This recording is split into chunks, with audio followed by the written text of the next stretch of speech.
A very good morning. It's just past 8 this 23rd August morning and we're back again with Breakfast Show. I'm Anil Thomas.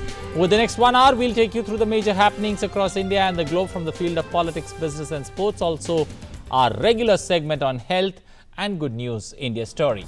Our continued focus across the day, Prime Minister Modi's three-nation visit with the important meeting with the French Prime Minister scheduled later today.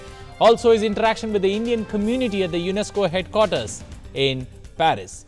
That's not all. Amazon, world's largest rainforest ravaged by fire with an increase of over 85% compared to last year. And in sports, WADA suspending India's national dope testing laboratory. Plenty of action in the next 60 minutes, but first up this Friday morning, the headlines we are tracking at the top of this hour.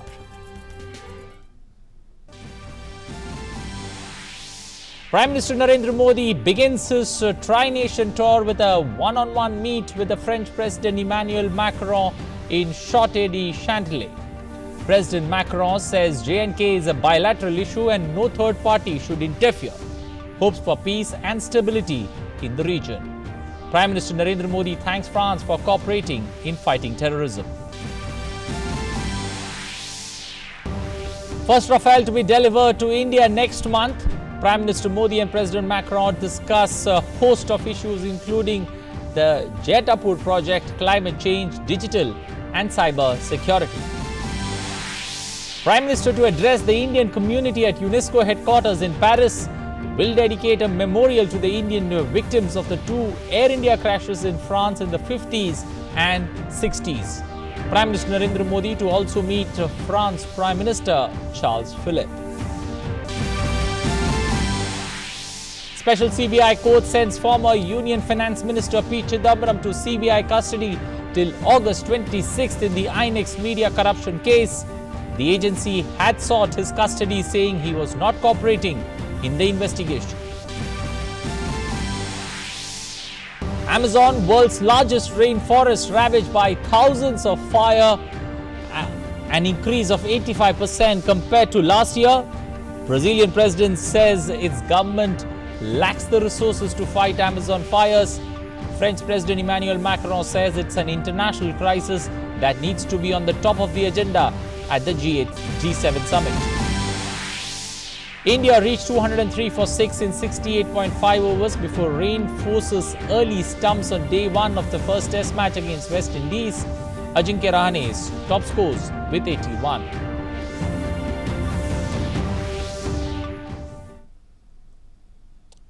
Well, first up, news from Prime Minister Modi's visit to France.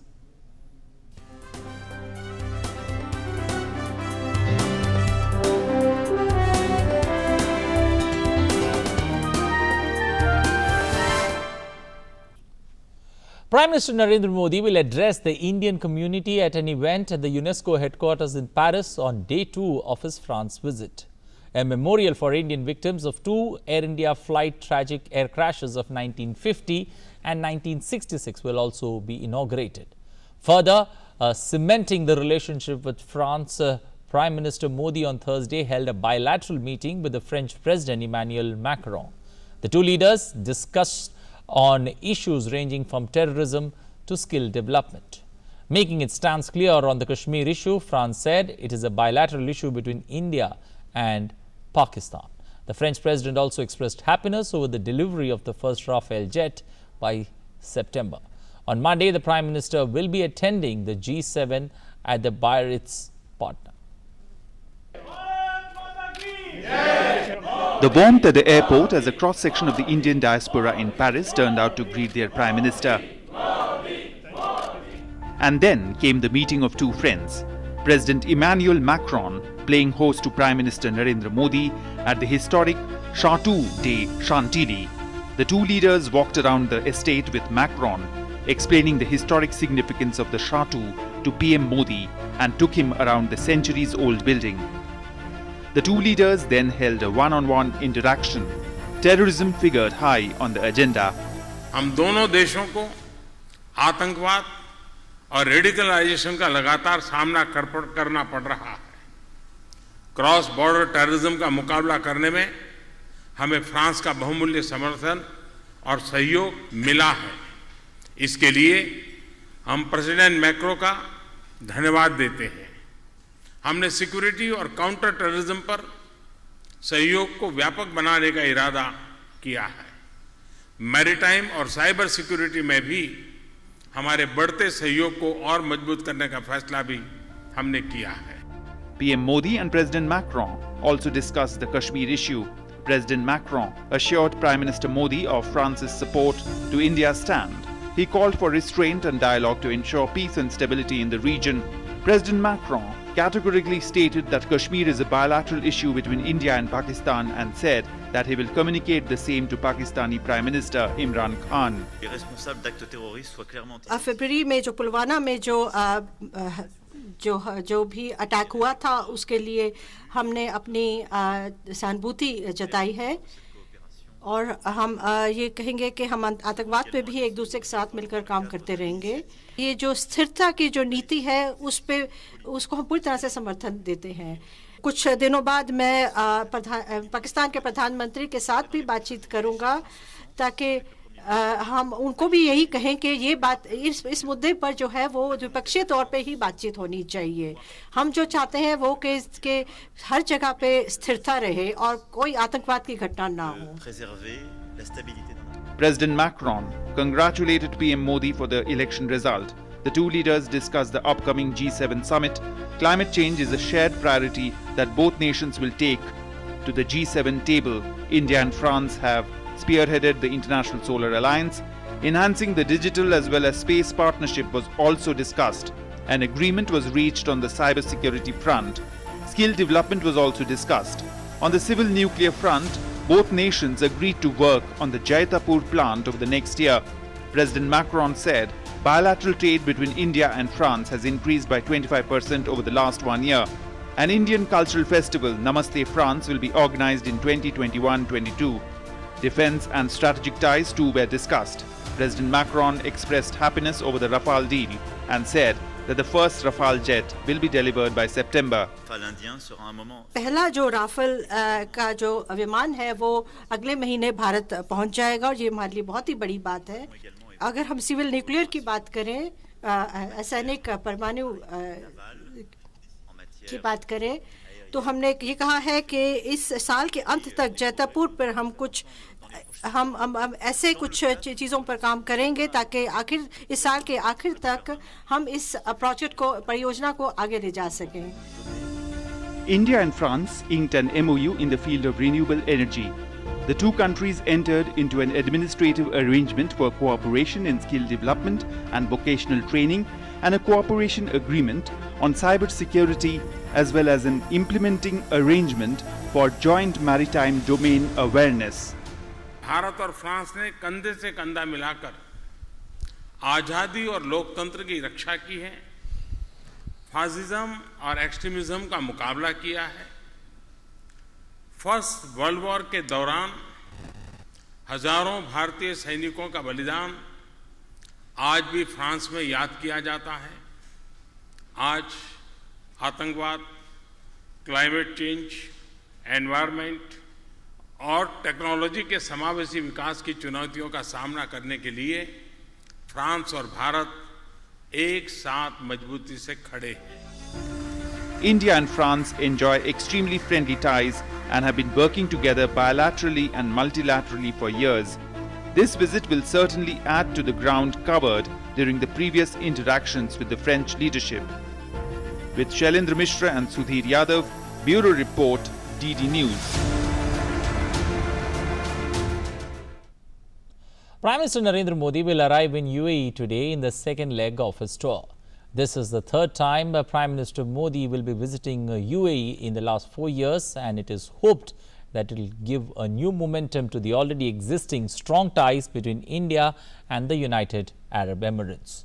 During the two-day visit, the Prime Minister will be honoured with the highest national award of UAE, the Order of Zayed.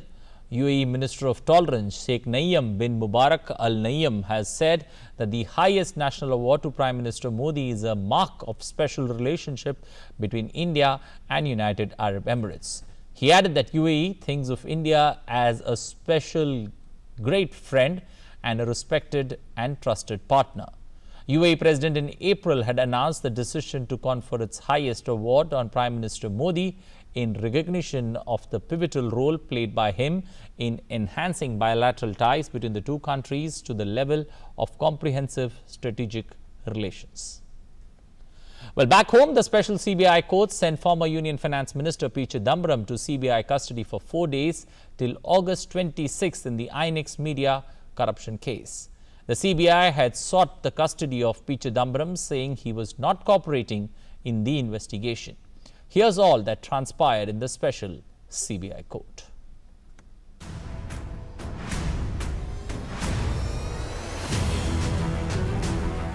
In CBI custody, well over 24 hours after the probe agency launched a manhunt for him, former Union Minister and senior Congress leader P. Chidambaram will have to stay in 4-day CBI custody till 26 August in the INX media case. He was presented before the Rouse Avenue Court on Thursday. The special CBI court remanded Chidambaram to CBI custody after hearing arguments from the counsels of CBI and Chidambaram for over 1.5 hours. Court ने जो police remand मांग रही थी, इसको justify करार दिया है, justified माना है और 26 तक के लिए इनको जो है रिमांड पे भेज दिया है। और इसमें कोर्ट ने ये कहा है कि हर 48 घंटे पे उनकी चेकअप होती रहेगी, मेडिकल चेकअप होगा। CBI had produced Chidambaram before Special Judge Ajay Kumar Kuhar and sought his 5 days remand for custodial interrogation, saying there is need to unearth a larger conspiracy. Solicitor General Tushar Mehta appeared for the CBI, arguing that Chidambaram was not cooperating in the investigation. Tushar Mehta said that Chidambaram's custodial interrogation was necessary to unearth the quid pro quo and larger conspiracy, and that he is required to be confronted with documents. The Solicitor General said that CBI was not extorting a confession from him, but has the right to reach the root of the case. Mehta placed the Delhi High Court's judgment dismissing Chidambaram's anticipatory bail plea and also referred to the observations made in it. He said the charge sheet has not been filed in the case yet and the case is at pre-charge sheet stage. Therefore, CBI needs material which Chidambaram is holding. An effective investigation is possible only in custodial interrogation.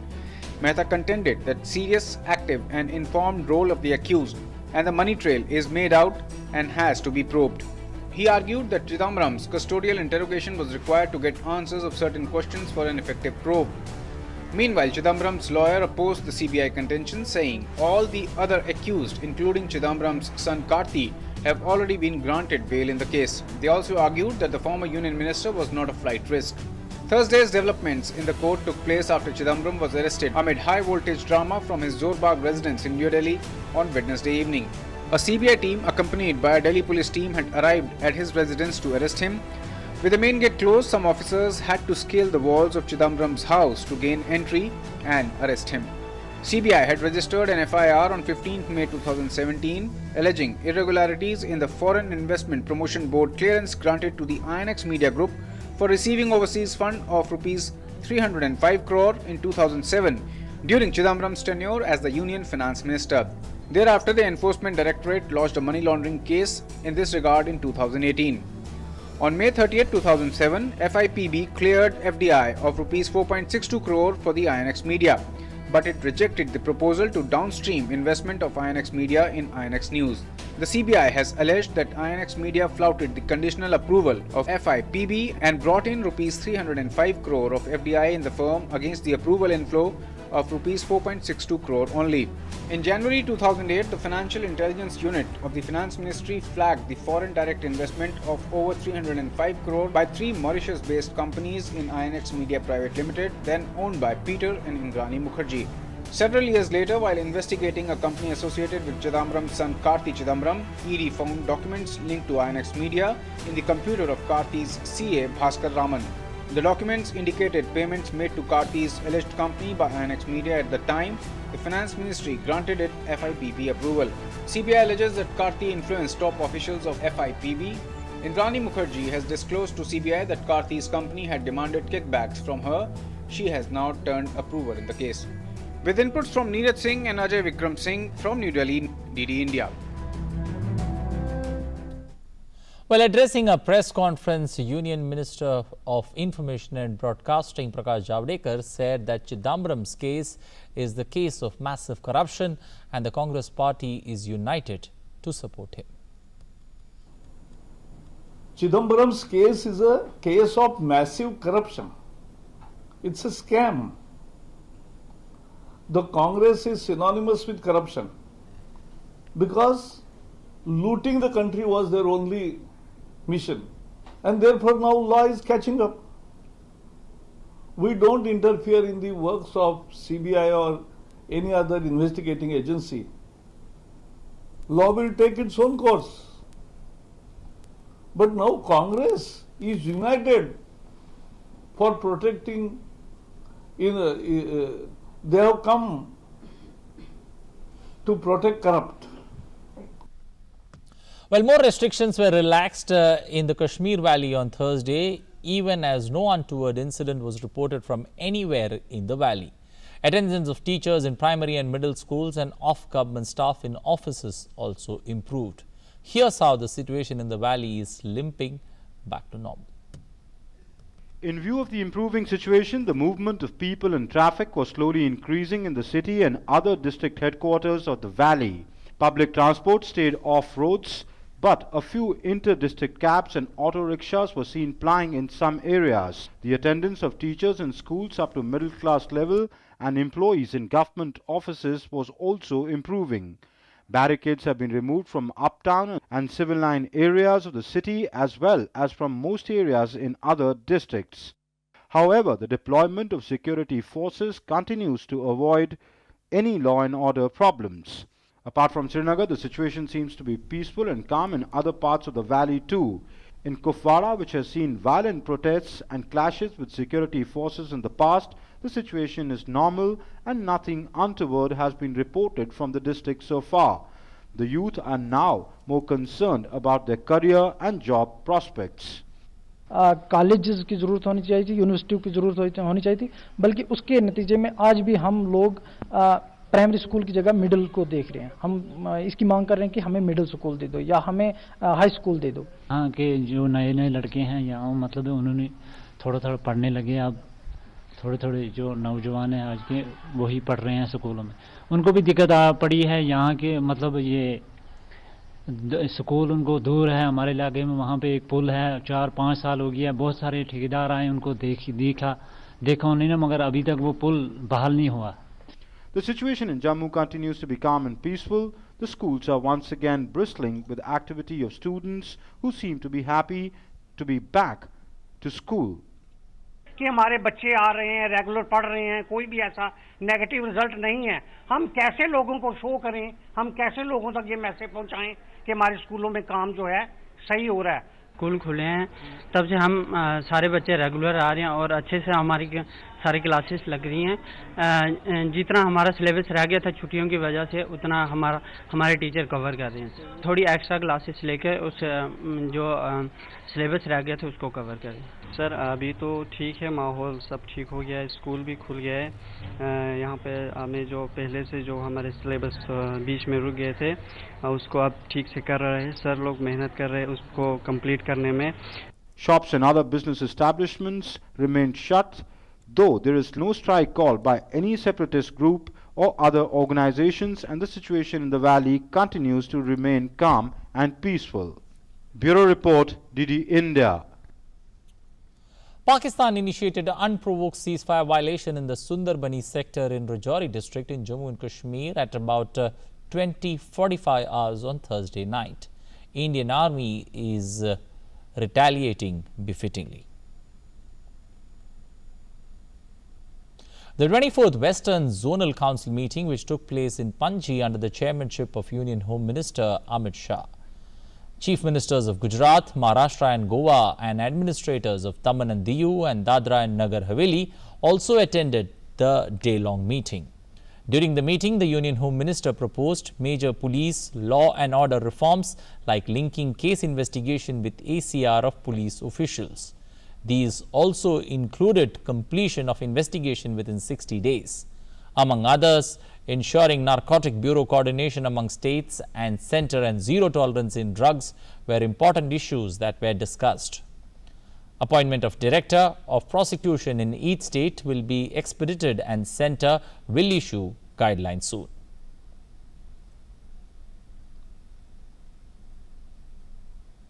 Maharashtra Navnirman Sena Chief Raj Thackeray appeared before the Enforcement Directorate in South Mumbai for questioning in the IL&FS investigation, even as police threw a security ring in the area.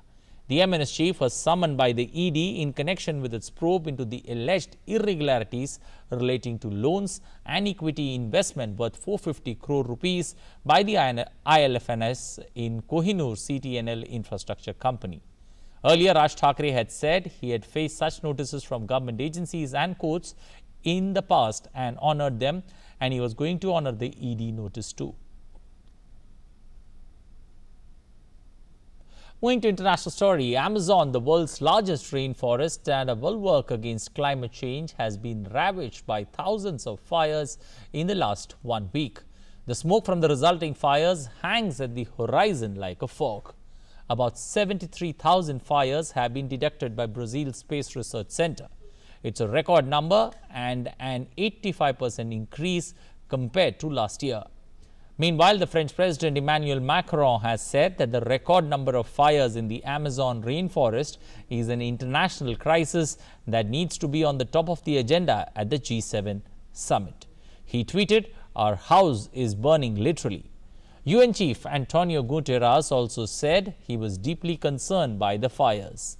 Brazilian President Jair Bolsonaro earlier said his government lacked the resources to fight the surge in fires in the world's biggest rainforest. Conservationists, however, have blamed Bolsonaro's government for the Amazon plight, saying he has encouraged loggers and farmers to clear the land.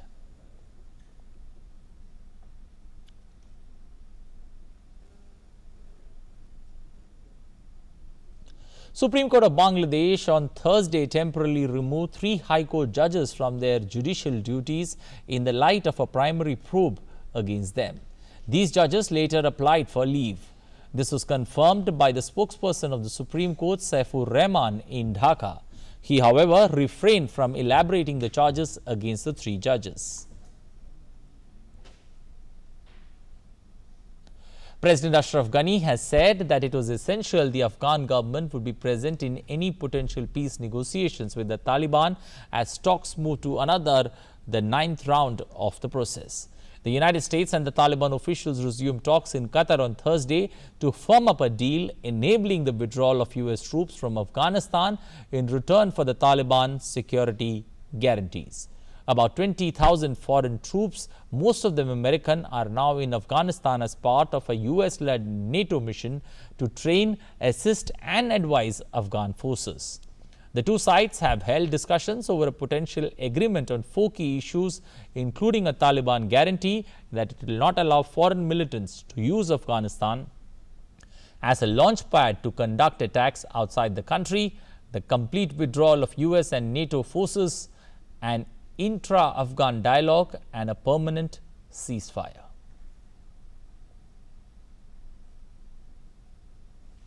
Syrian government forces on Thursday opened a corridor for people who want to leave the insurgent territory in the northwest Syria, where an army offensive has gained ground. Tens of thousands of people have fled towards the Turkish borders in recent days as air and ground attacks battered the parts of Idlib and Hama in the northwest, the last big rebel stronghold. After the collapse of a brief ceasefire this month, the Syrian army troops backed by Russia have now marched into a town in Idlib province in rebel hands since 2014. The head of the state's reconciliation committee, Ali Haider, said getting civilians out would help troops take military and security measures in the region. He repeated the Damascus government's vow to liberate every inch of Syria. The United Nations says hundreds of people have been killed since the offensive began in late April. U.S. Secretary of Defense Mark Esper has confirmed the death of Hamza bin Laden, the son and designated heir of Al-Qaeda founder Osama bin Laden. US media reported at the beginning of August that bin Laden was killed during the last 2 years in an operation that involved the United States, citing the US intelligence officials. But President Donald Trump and other senior officials have refused to confirm or deny it publicly. The 15th of the Osama bin Laden's 20 children and a son of his third wife, Hamza, thought to be about 30 years old, was emerging as a leader in the Al-Qaeda franchise. The State Department said in announcing the reward. Russia, meanwhile, has warned of a potential arms race with the United States during a Security Council meeting held on Thursday about US plans to develop and deploy medium-range missiles. The Pentagon had on Monday said it had tested a conventionally configured cruise missile that hit its target after more than 500 kilometers of flight, the first such test since the United States pulled out the Cold War-era Intermediate-Range Nuclear Forces Treaty. Meanwhile, Russia on Thursday showcased to the media the world's first floating nuclear power plant, Atmadev Lomonosov.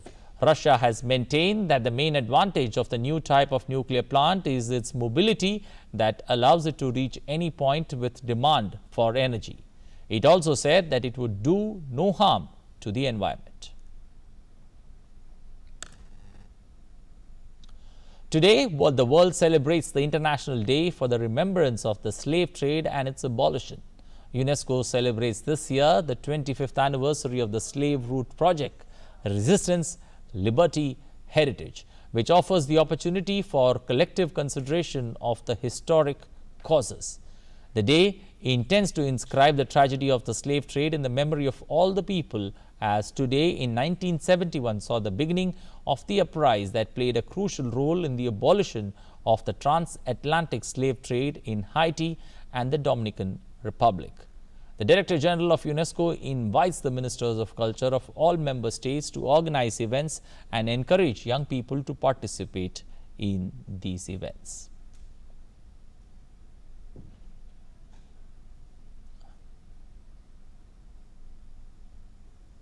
Well, time now to welcome on board my colleague Arun Sharma, who will get us the latest in the world of business.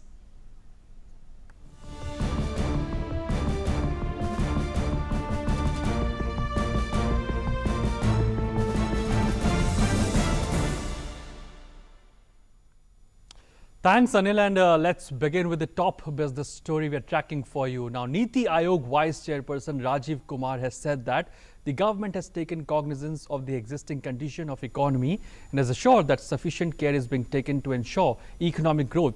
He outlined steps taken in the budget, including the recapitalization of banks and opening up of new sectors for increased FDI. Is cognizant of a bit of a slowdown in the economy. The government has announced several steps in the budget for boosting the economy and for making sure that the financial sector is in good shape and the NBFCs are remaining in good shape. They have announced, for example, that they will give 70,000 crore rupees for recapitalization of our banks. They've opened new sectors for FDI. New sectors for private investment have been opened now for the first time for PPP. And Rajiv Kumar also cited measures by the Reserve Bank of India like lowering of interest rates that are likely to encourage increased private investment. Steps taken by the Reserve Bank of India where they have cut the interest rates on 3 occasions now continuously, and that these interest rates will encourage private investment and will lower the EMIs for the middle class and will also make it better for them to buy consumer durables like cars or scooters or two-wheelers or other white goods. So I think the economy will be taken care of because the government is watching it very closely, and there is no reason to believe that we would be in any economic, in any sort of weak economic positions in the times to come. The Central Board of Direct Taxes has clarified that small startups with turnover of up to 25 crore rupees will continue to get the promised tax holiday as specified in Section 80 IAC of the Income Tax Act, which provides deduction for 100% of income of an eligible startup for 3 years out of 7 years from the year of its incorporation. CBDT further clarified that all the startups recognized by DPIIT which fulfilled the conditions specified in the notification did not automatically become eligible for deduction under Section 80 IAC of the Act. CBDT dispelled the confusion created by some media report claiming discrepancy that the IT law was yet to reflect DPIIT's higher turnover threshold of 100 crore rupees. And MSME Minister Nitin Gadkari has expressed optimism that the government's plan to launch Bharat Craft portal, an e-commerce marketing platform, has the potential to achieve revenues of around 10 lakh crore rupees in the next 2 to 3 years. He added that the MSME sector has the potential to generate additional employment of 5 crore in the next 5 years. The government has set a target to increase the contribution of MSMEs in the manufacturing sector to 50% in the next 5 years. And gold prices in India extended gains, hitting record highs of for the third day in a row amid a weakening rupee. Now, gold rose to by 150 rupees to a new high of 38,970 rupees per 10 gram. Silver rates advanced 60 rupees to trade at around 45,100 rupees per kg. Also, that's it in today's finance world. But for other news, back to you, Anil. Well, thank you, Arun, for the updates from the world of finance. Well, moving ahead now to sports. Ajinkya Rahane's 18th half-century anchored India's revival to 203 for 6 on the opening day of the first test against the West Indies at the Sir Vivian Richards Stadium in Antigua on Thursday. Reduced to 25 for 3 by the opening bowlers Kemar Roach and Shannon Gabriel after they were put into bat, Rahane underlined his immense value to his star-studded team with a gritty top score of 81 that helped lift the Taurus to a more competitive position by the end of a rain-interrupted day. Meanwhile, the first cricket test match between India and the West Indies is underway in Antigua.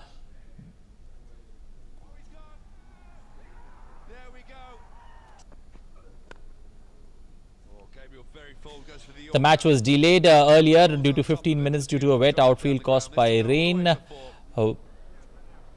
West Indies made the most of the early conditions there, overcast conditions, to pick 3 early wickets in the first 8 overs.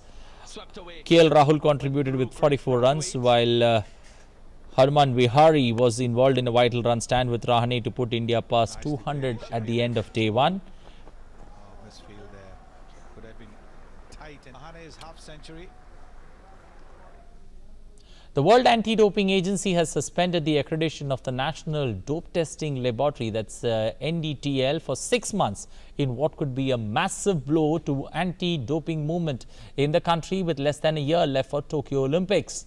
It is understood that the National Anti-Doping Agency can still carry on with sample collection, but will have to get it tested by a different WADA-accredited laboratory outside India during the suspension period of the National Dope Testing Laboratory. The suspension has been imposed due to non-conformities with the international standard for laboratories as identified during a WADA site visit. The National Dope Testing Laboratory, or the NDTL, has been instructed to stop all testing procedures with immediate effect, and all the samples need to be safely moved to an accredited lab. PV Sindhu, two-time world silver medalist, produced yet another commanding performance as she demolished Boyan Zhang of United States in straight games to advance to the quarter-finals of the BWF World Championship in Basel in Switzerland on Thursday. Sindhu won in straight games 21-14, 21-6 in the women's singles pre-quarter-final match that lasted just 34 minutes. B. Sai Parneet shocked the world and recorded a 21-19, 21-13 victory against Antony Sinsuka of Indonesia in 43 minutes. Bhattacharya Prannoy failed to stop the rampaging world number 1 Kento Momoto in another pre-quarter final clash.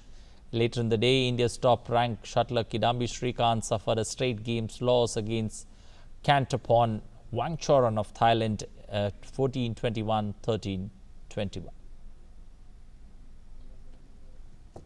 Arjun Bhati, a 14-year-old golfer from Noida, won the US Kids Junior World Golf Championship in Malaysia last month. DD News caught up with a teenager from Noida as he talks about his nascent sporting career.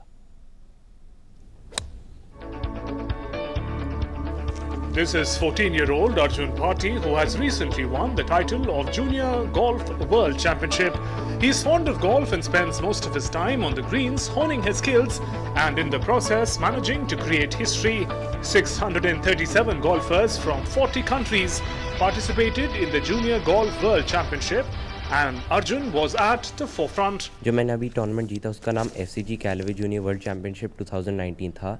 ये palm desert California America में हुआ था। तो इसमें करीबन 637 players थे 40 different country से, और जो सेकंड पोजीशन पे आया वो जेरेमी चेन था, वो ताइवान से था। तो मैंने 199 स्कोर लिया, वो 17 अंडर था, और मैंने लास्ट डे 9 अंडर खेला। वो मेरा करियर बेस्ट भी है।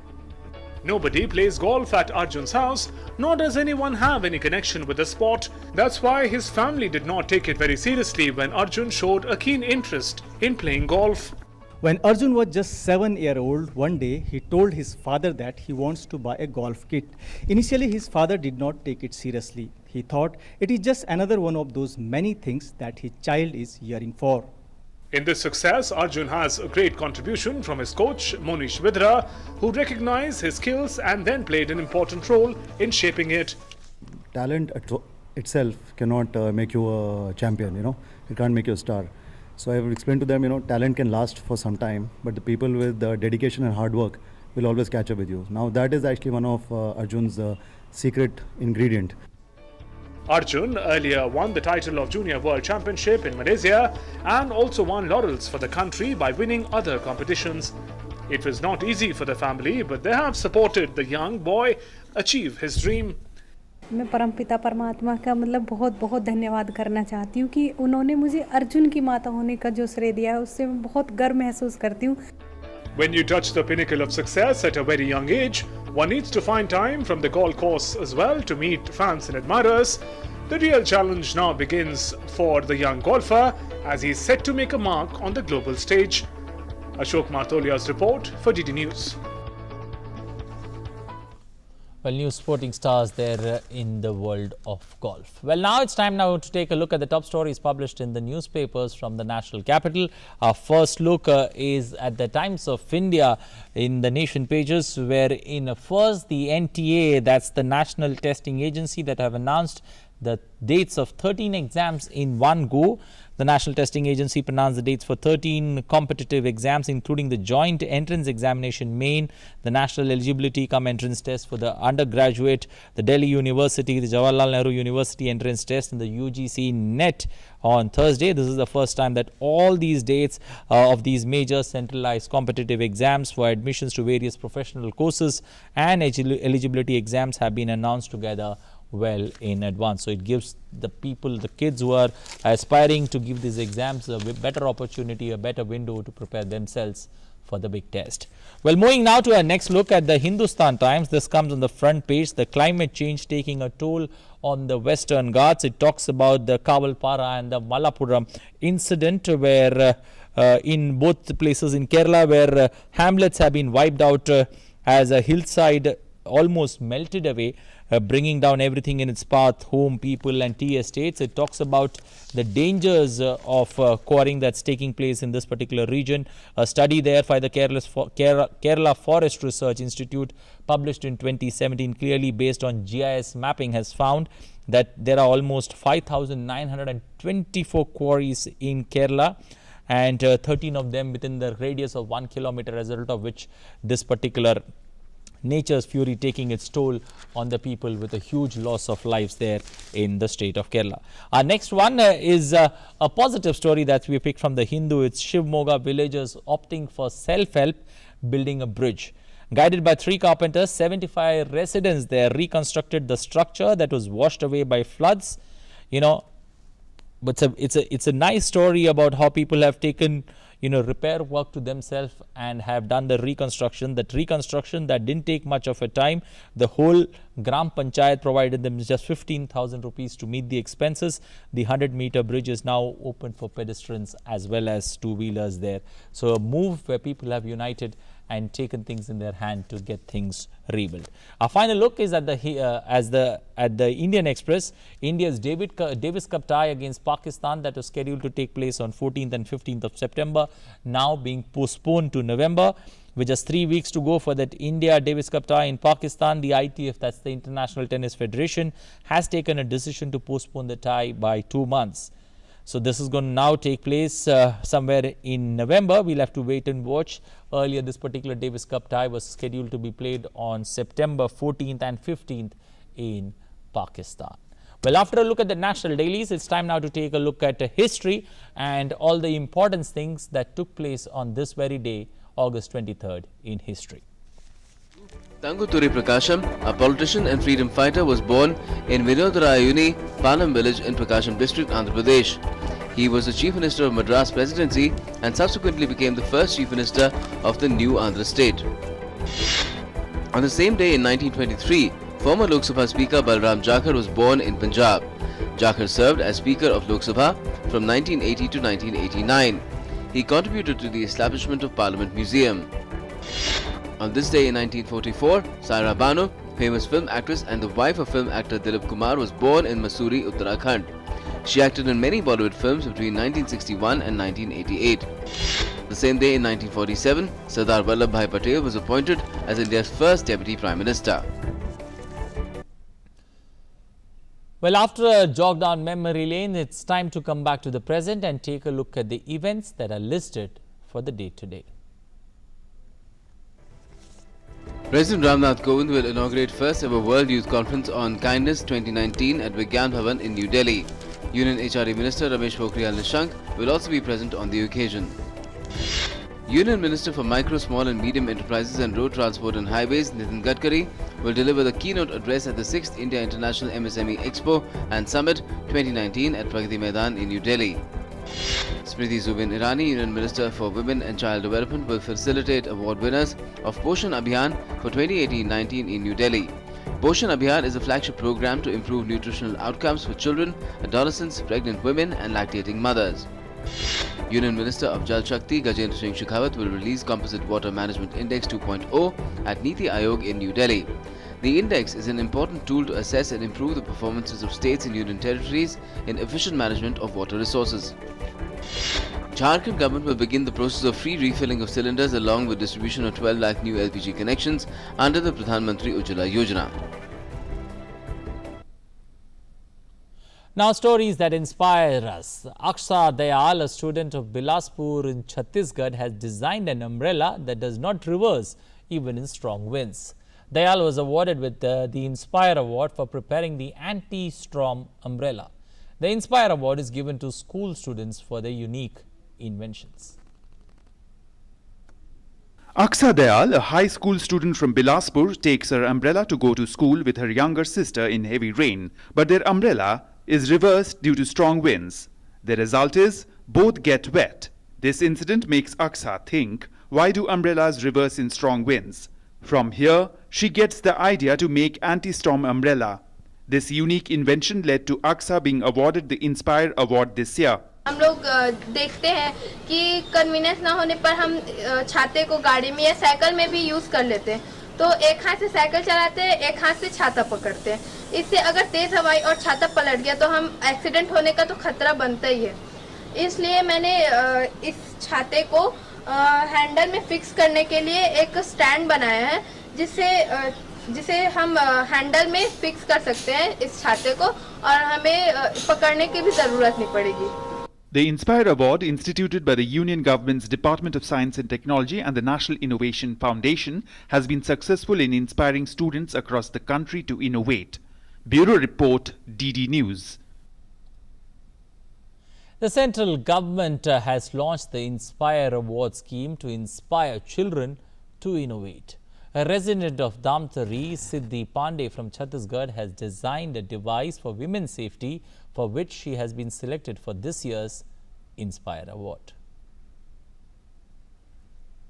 To put a stop to the increasing incidence of sexual harassment against women in the country, Siddhi Pandey, a student of Dhamtari, Chhattisgarh, has designed a device to save women from such incidents. Siddhi has designed a lady's purse under the name Woman Safety Purse, which will be helpful in reducing incidents of molestation. Nirbhaya कांड से जब एक लड़की मतलब बस में हुआ था ना ये कांड, तो वहीं से मुझे प्रेरणा मिली कि कहीं ना कहीं लड़कियों के लिए कुछ ऐसा डिवाइस बनाना चाहिए, कुछ ऐसा सेफ्टी डिवाइस बनाना चाहिए जो उसके पास हर समय रहता हो। तो उसके हिसाब से मैंने यहाँ सेफ्टी पर्स और सेफ्टी सैंडल बनाए। Inside the women's safety purse, she has put sirens which will ring an alarm if someone tries to molest a woman. A GPS system has also been installed in this purse so that the location of the woman can also be detected. In addition to the women's safety purse, Siddhi has also designed safety shoes for women at a very low cost. Sunil Tiwari with Borun Banerjee from Dhamtari, DD News, Raipur. Well, kids innovating there. Now moving to our good news segment, solar dryer is a farm equipment which farmers use for drying up their crop, fruits and vegetables of medicinal plants. Rich farmers have easy access to this piece of equipment, but small and medium farmers find it tough to get their hands on it. But now, Madhya Pradesh's Indore-based mechanical engineer Varun Raheja has come up with a unique solution. Here's more. ये दास्तां है एक ऐसे युवा की जिनकी कोशिशों के चलते एक महंगा कृषि उपकरण छोटे और सीमांत किसानों की पहुंच में आ गया है। सोलर ड्रायर सौर ऊर्जा से चलने वाला एक ऐसा यंत्र है जिसके जरिए फल, फूल, सब्जियों और दूसरे कृषि उत्पादों को सुखाकर बाद में उनका उपयोग किया जा सकता है। आमतौर पर बाजार में जो सोलर ड्रायर उपलब्ध हैं, उनकी क्षमता और लागत दोनों ज्यादा है। इंदौर के युवा मैकेनिकल इंजीनियर वरुण रहेजा ने नए ड्रायर को इस तरह डिजाइन किया है कि इसकी लागत कम हो गई है और इसके जरिए फल, फूल और सब्जियों के पोषक तत्व, रंग और खुशबू को भी बरकरार रखा जा सकता है। दूर दराज किसान जो है, जो मंडी तक आने में उनका ट्रांसपोर्ट खर्चा इतना होता था, कभी कभी तो उतना भी नहीं मिल पाता था, तो उनके लिए हमने एक छोटा सोलर ड्रायर बनाया है जिसमें वो अपने एक्सेस जो उनका बचा हुआ प्रोड्यूस रहता है, जो बिक नहीं पाता या फिर जब रेट कम रहते हैं जहाँ उनका प्रॉफिट नहीं हो पाता, तो उस चीज़ को वो सुखा सके। तो सुखाने के बाद जो चीज़ जो फ्रेश में एक हफ्ते तक ही टिक पा रही थी, जो उसके बाद ख़राब हो जा रही थी, वो सूखने के बाद कम से कम 6 महीने से 1 साल तक बची रहती है। तो 6 महीने तक उनका समय रहता है उनको सेल करने का, और ये फ़ायदा उन्हें ये भी रहता है कि वो 6 महीने तक वो सब्जियां खुद भी जैसे सुखा लिया, उसको वापस वो गर्म करके उसको वापस रिहाइड्रेट करके वापस उसमें नमी डाल के वो खुद के उपयोग के लिए भी यूज़ कर सकते हैं। ड्रायर की लागत कम करने के लिए वरुण ने इसकी डिजाइन में बदलाव किया है। ज्यादातर कलपुर्जे वे ही इस्तेमाल किए गए हैं जो स्थानीय बाजार में उपलब्ध हैं। किसानों के लिए एक लो कॉस्ट का मॉडल कहीं भी नहीं था, तो वहीं हमारा इंटरेस्ट आया कि कैसे हम फार्मर के लिए एक ऐसा ड्रायर बना सके जो सस्ता भी हो और उसको कहीं भी पहुंचाना आसान हो। तो हमारा जो सोलर ड्रायर है वो साथ ही साथ फोल्डेबल भी है। तो फोल्डिंग होने का फ़ायदा ये रहता है, जो हमको 8 फीट का ड्रायर हमको पहुंचाने में 4 से 5 हज़ार रुपये लगते थे, वो फोल्डिंग होने के बाद सिर्फ 500 से 1000 रुपये में पहुँच जाता है। Well, 50% cheaper, 100% green, and it's also a foldable solar dryer. Well, after a look at that good news story, it's now time to take a look at the weather in your city.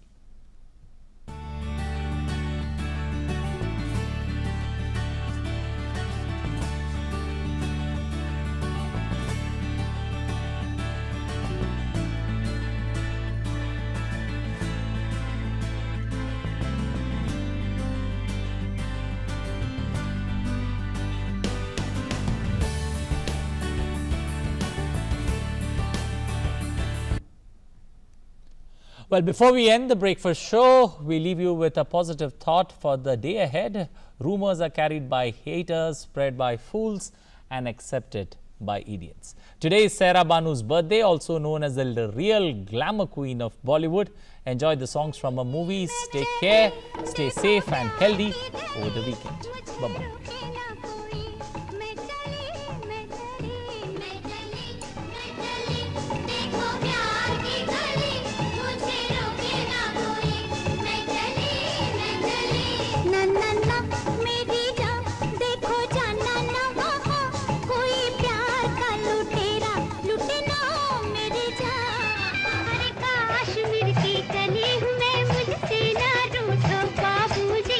मुरझा गई तो फिर न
वैष्णव जन तो ते